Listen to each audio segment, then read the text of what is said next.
Hey guys, this is Eric with Painting Business Pro. Welcome back. This is week 2 of our monthly series here in March about how to grow your business, how to make more money without necessarily having to work more. And so how do we really work smarter, not harder? Last week we talked about the underlying principles, so if you missed that video, check it out. This week we're going to talk about 3 things that you absolutely should not be doing in your painting business if you want to grow your business. If you don't want to grow your business, you can do these things, but if you intend to grow your business, these are the first things you should stop doing.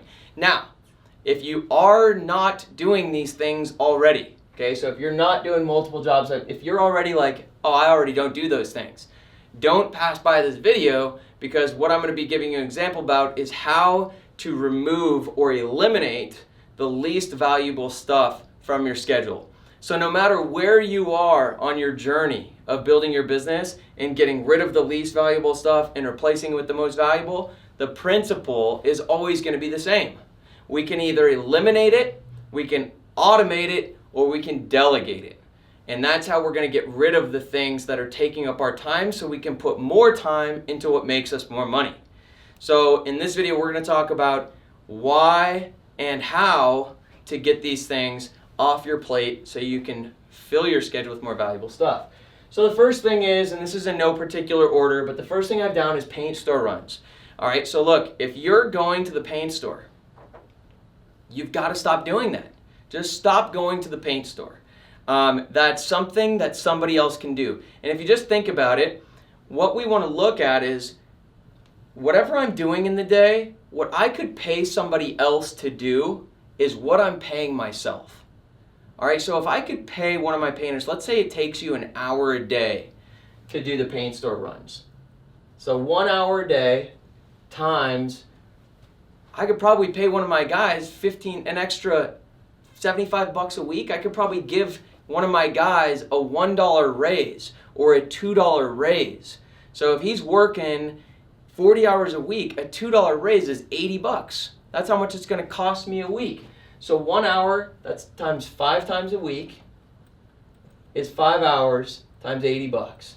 All right, that's what he's making. So we're looking at, this is about $15 per hour is what it would cost me to delegate to one of my team members to go to the paint store for me. And honestly, you don't even need to give someone that much of a raise to go to the paint store. A lot of times your guys might be waiting on you to go to the paint store. And some of you might be going to the paint store not once a day, but twice a day. Like your guys call you and like, hey, we're out of tape. And you're like, I'm on my way. And now they've got to wait for you, which they could have just gone and got in the morning. All right, so if you're going to the paint store and you could pay someone $80 for the week, which is the high end, it's $15 an hour. That's what you're paying yourself. So if you're a business owner and you're working 50 hours a week, if you're making $15 an hour, which is what you're doing here, 50 hours a week times 15 an hour, $750 a week. Running a business is too hard to be making $650 a week. And that's if you're working 50 hours a week. You're making like $35,000, $38,000 a year. You've got to stop doing that right away. And it will take you 15 minutes to get this off your plate. It's a 15-minute phone call. You call one of your guys and you say, hey man, I'm getting really busy. I want to focus on getting us more jobs and blah, blah, blah. I'd like to have you start going to the paint store on the morning runs to pick that up, and I'm going to give you a $1 raise or a $2 raise. Or I'm going to pay you an extra $50 a week, or whatever you're going to say. In 15 minutes, you could save yourself 5 hours a week. 40 weeks out of the year, this saves you 200 hours.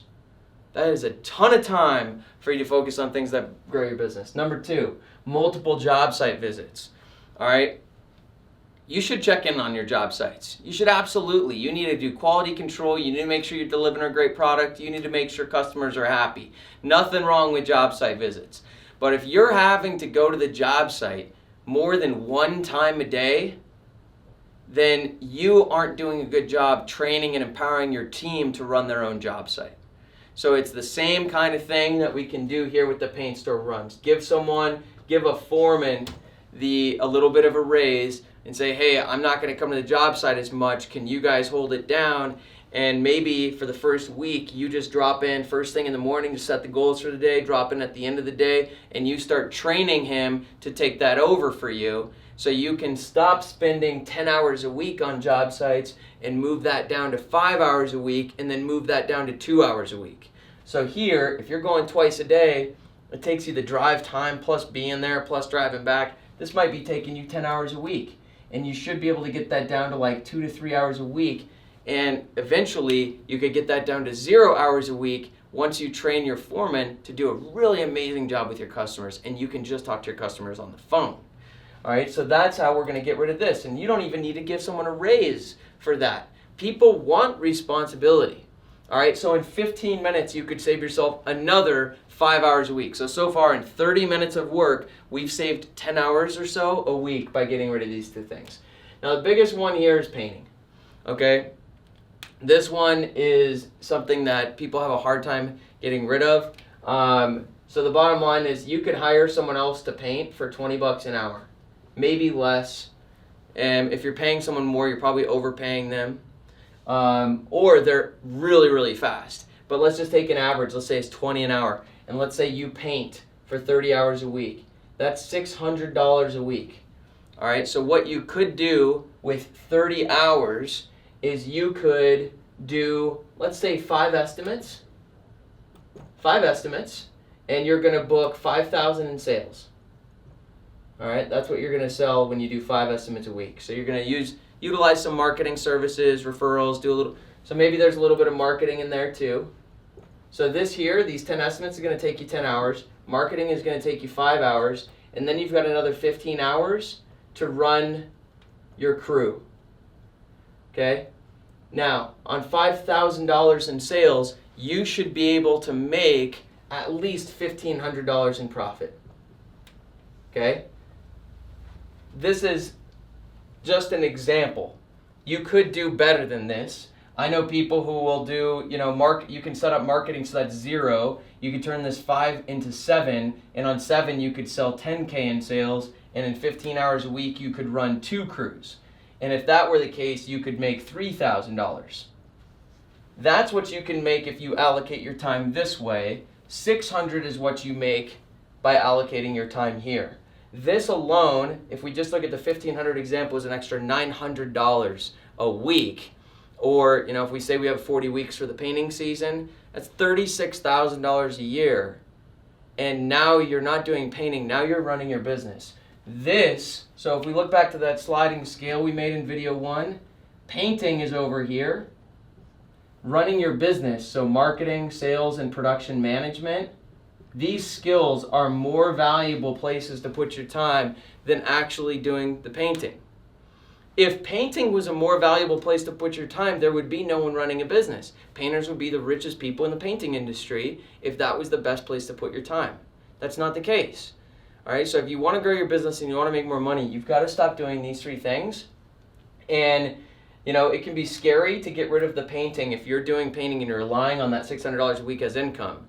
So you can utilize stuff like lead services and start working a little extra, start doing those extra jobs. See, if you just start doing more estimates, sorry for my phone there, if you start doing more estimates and you book this $5,000 in sales doing 5 estimates on the weekend and you take a 25% deposit, you bring in $1,200 on that deposit. That $1,200 you put in the bank, that covers you for the next 2 weeks of what you would have made painting, or will pay the painter you're bringing on, and then you've got 30 hours the next 2 weeks to keep generating more sales. So that gives you some examples of what to do. In the next video, we're going to talk about the step-by-step process that you're going to want to follow to take this business from 0 all the way up to $1 million a year. Now, if you already are doing $150,000 or $250,000 or $400,000 a year, great. We're going to show you from there what are the next steps you need to be making. And I'm going to break that down in the next video so you can see exactly if we're going to work smarter, not harder, what are the steps to take. So that's what we'll cover next week. So what you want to go ahead and do is, if you haven't already, subscribe below with the button, hit the little bell so you get a notification when the new videos come out so you don't miss one. If you like this video, give it a thumbs up, and if you have any questions, drop a comment below, and we'll see you in next week's video.